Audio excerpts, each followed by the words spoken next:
Bernard Laporte, rebonsoir. Alors Bernard, donc on a fait un petit peu votre parcours, on sait maintenant qui vous êtes. Donc entraîneur du RCT depuis quelques mois maintenant, bientôt un an. Ça fera un an le 19 septembre. Déjà. Déjà, ça va vite. Passe très vite. Eh oui, vas-y. Heureux? Très très vite, oui. Heureux ici. Vraiment, je me plais énormément, hormis le fait qu'on a un bon groupe, voilà, je m'entends très bien avec tous les dirigeants, tout ça. Il y a vraiment une véritable osmose entre tout le monde. Le président, les dirigeants, les joueurs, le staff. Vraiment, c'est vraiment un bon club Toulon. Et puis il y a une ambiance qui règne ici qui est agréable. D'abord, la région est agréable. J'aime bien dire, il n'y a rien qui me dérange, quoi. Le maire Hubert, qui est mon ami, est un mec extraordinaire. Je me régale de le voir à chaque fois. Il fait beau. Qu'est-ce que de plus, le rugby ici est une religion, quand tu es passionné de rugby, c'est sympathique d'être à Toulon. Donc là on est au troisième match samedi. On va jouer, non, c'était le quatrième samedi. C'est le quatrième. Mais le premier à Toulon. Voilà, on avait joué 3 à l'extérieur et 1 à Toulon. Ça fait quel effet de jouer enfin Ouais, je crois qu'il y avait une véritable attente du public de nous revoir, et nous aussi, de les revoir, de jouer devant eux. Et c'était émouvant. La descente du bus, il y avait du monde, c'était chaud, c'était très sympa. Surtout qu'il y a eu des nouveautés au niveau des travaux, de confort. Très bons travaux au niveau des loges. D'abord pour la presse, ils disent tous unanimement que c'est très bien fait, c'est génial, c'est fonctionnel. Pour nous aussi, staff. Non, c'est bien, il y a des travaux, ça s'améliore, et voilà, c'est un club qui avance. Est-ce que vous avez des chouchous parmi les joueurs cette saison? Non, quand tu es entraîneur, tu n'as pas de chouchou. Tu as des leaders sur lesquels tu t'appuies, mais après tu aimes tout le monde. Je veux dire, l'entraîneur il aime tout le monde. Mais bien sûr qu'il y a des leaders sur lesquels il s'appuie, c'est-à-dire des joueurs qui ont plus d'expérience que d'autres. Alors justement, Maxime Mermoz par exemple, est-ce qu'on le qualifierait de leader Maxime est un bon joueur, je ne pense pas que ce soit un leader pour le moment, il arrive. Peut-être qu'un jour ce le sera, aujourd'hui c'est quelqu'un de passionné, c'est quelqu'un qui parle beaucoup et c'est bien, on sent qu'il a la passion du jeu. Mais c'est pas quelqu'un encore sur lequel on s'appuie en tant que leader, quoi. Non, mais ça viendra certainement, parce que d'abord c'est un très bon joueur, un joueur international, et que au fur et à mesure, avec le temps, il s'imposera peut-être comme un leader, c'est tout ce qu'il faut lui souhaiter. Un leader alors aujourd'hui qui serait? Non, mais les leaders sont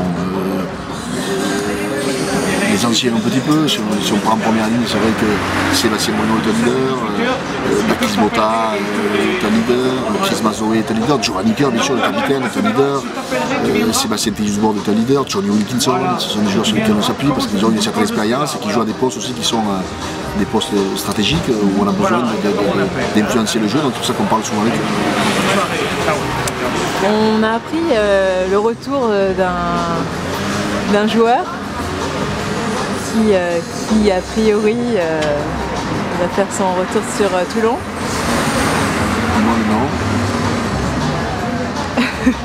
Je te dirai si c'est vrai ou pas. Un petit Rudy? Ah oui, oui, d'accord. Non, je crois que c'était un nouveau encore. Ah non. Oui, Rudy Wolf, donc il va nous rejoindre apparemment mi-octobre. Ouais. Donc il a signé définitivement pour Toulon. Il y a 3 semaines ou un mois, je crois. Et donc nous sommes très contents. Personnellement, je ne le connais pas. Je sais que c'est un ancien du club puisqu'il évolue ici il y a 2 ans. Il a laissé une très bonne image, donc quelqu'un de très professionnel, très sérieux. Et c'est pour ça que le club a voulu à nouveau, comment dirais-je, le recontacter. Lui demander de venir rejouer ici. Bon, je crois que pour des raisons familiales aussi, ça l'arrange. Donc voilà, je crois que tout le monde trouve son bonheur. On va parler un petit peu de votre parcours. Donc avant Toulon, vous étiez au 15 de France. Pendant 8 ans. Grâce à vous, le 15 de France a eu beaucoup de succès, beaucoup de victoires. Est-ce qu'on peut attendre la même chose pour Toulon du coup? Il faut espérer. Quand on est dans un club, dans une équipe de France, dans une équipe nationale, c'est pour gagner, c'est pour essayer de décrocher des titres. Donc voilà, c'est ce qu'il faut souhaiter à Toulon. Ça vous met beaucoup de pression du coup, non? Ça va? Non, ça n'a pas beaucoup de pression, on se la met la pression, parce qu'on la veut cette pression, on veut gagner, donc voilà, il faut qu'on l'ait, tous, cette pression. D'abord d'installer Toulon dans l'élite du rugby français, parce que moi je suis très admiratif de ce qu'a fait le président Boudjelal, qui a repris ce club en 2e division, pour les deux, et qu'il a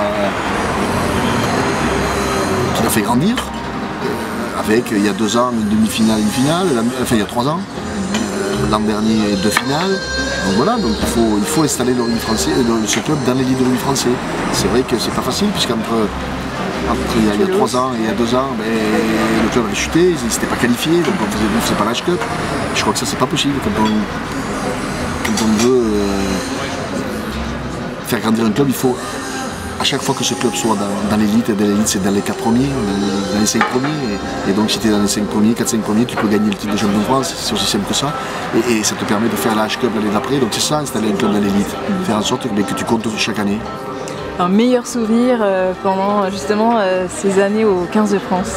Il n'y a pas un bon souvenir. Je crois qu'il y en a beaucoup, quand on a gagné les grands chelems, et notamment le premier 2002 avec un match extraordinaire contre l'Irlande au Stade de France.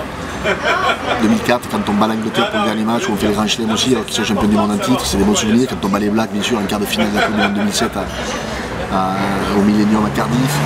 Il y en a plein de bons souvenirs, mais les véritables bons souvenirs, c'est ces rencontres humaines, c'est d'avoir croisé Jo Mazo, Jean Duniac, Bernard Lapassé, tous les joueurs que j'ai croisés, Jacques Brunel, Bernard Vidiès, être heureux de les rencontrer, c'est ça qui reste.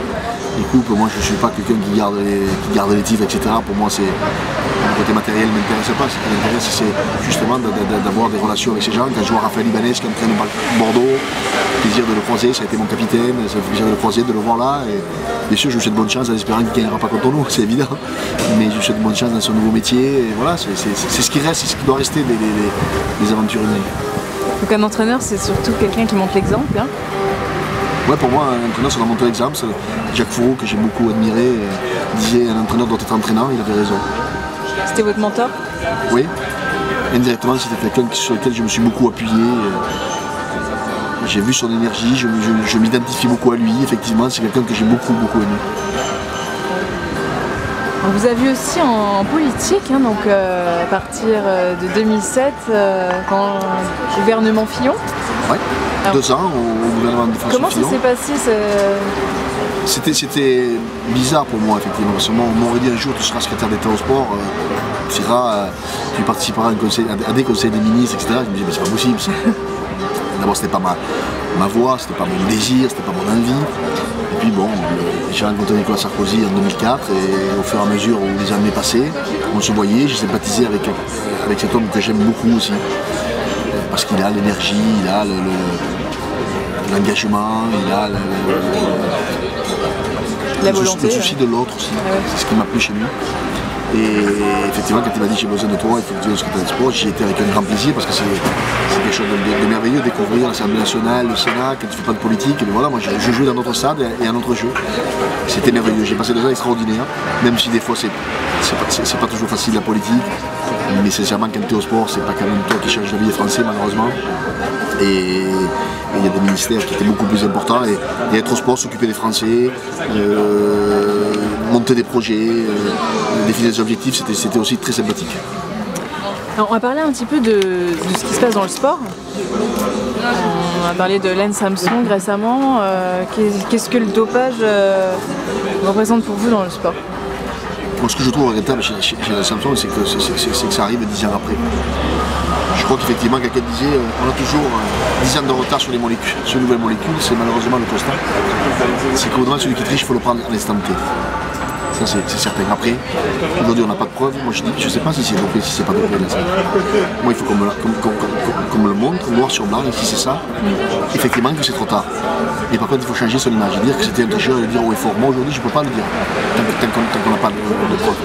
Donc c'est assez ambigu que le cas Armstrong. Après il faut se battre contre le dopage. C'est une évidence. Nous, tous les ministres des sports se battent, cherchent à faire en sorte que la loi contre le dopage grandisse, on l'a nous-mêmes fait évoluer. Et il faut continuer à se battre parce que c'est pour moi un fléau. Et qu'est-ce que l'arrivée du Qatar dans le football parisien, les gros salaires dans le sport, qu'est-ce que ça représente pour vous? C'est vrai que c'est choquant. Je crois qu'il y a 2 choses. J'ai écouté tout à l'heure Ronaldinho qui va passer de 10 millions à 15 millions et c'est vrai que ça crée, je dirais,